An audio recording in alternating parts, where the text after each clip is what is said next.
You see a lot of things on an endless journey through deep unadulterated space. A man-child reviewer playing with Legos mid-podcast, an edgy commentator who's not even a turkey, or even a real-life reaction video response to a video you made about the right opinion. But to this day, the one thing I haven't seen is a concrete answer regarding the drama between I'm Alex and Slazo. And there certainly have been no shortage of videos trying to fill that empty void. But ironically enough, in doing so, this drama has looped all the way back around and has now taken on the same problems that it was built upon in the first place. Hi, for those of you who don't know, I'm a YouTube nobody named Just Jargon who makes parody reviews and commentaries for dumb jerks on the internet. In a normal situation, this video would play out thusly. I'd begin talking about the subject in question while continuously establishing myself as a legitimate commentator by laying out basic information before segueing into what would usually be the portion of the video where the speaker talks about their own opinions on the matter and why you should care about them. And in any other circumstance, I would avoid that at all costs and just lay out a long-winded conspiracy theory set to snappy visuals at a slow enough pace for you to eventually realize the implied opinion portion of the video was complete crap. Simply because 99% of the time, opinions on the internet are meaningless to anyone and everyone who might hear them. And that's what I try to hammer in whenever I get the chance. But this is one of those rare occasions where I want to break formula and actually speak about the subject in a serious manner. Not because I know 90% of you don't care about me and are only watching this video for the hot take you're expecting me to dish out against Alex. Yo,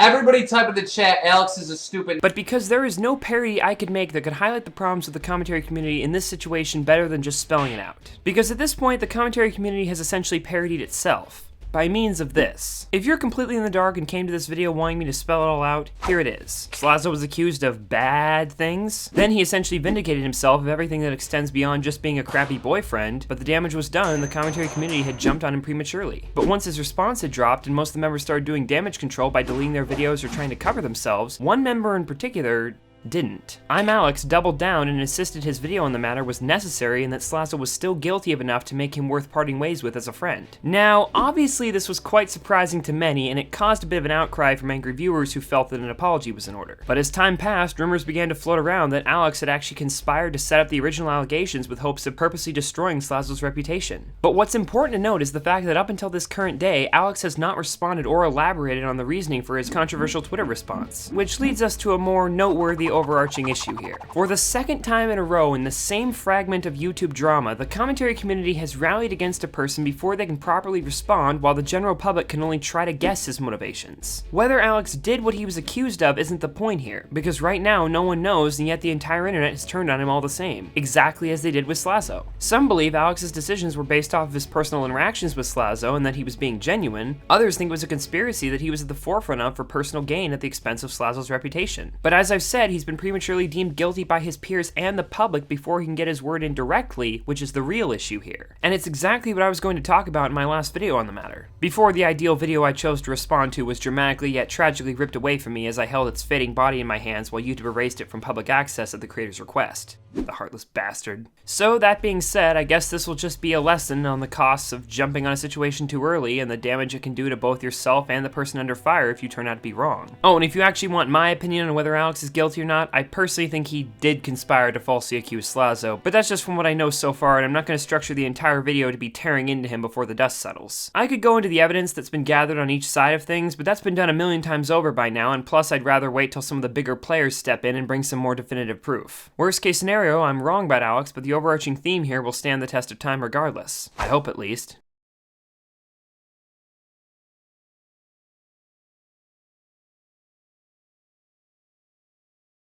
Alright, that's about it. Video's over. Go away now.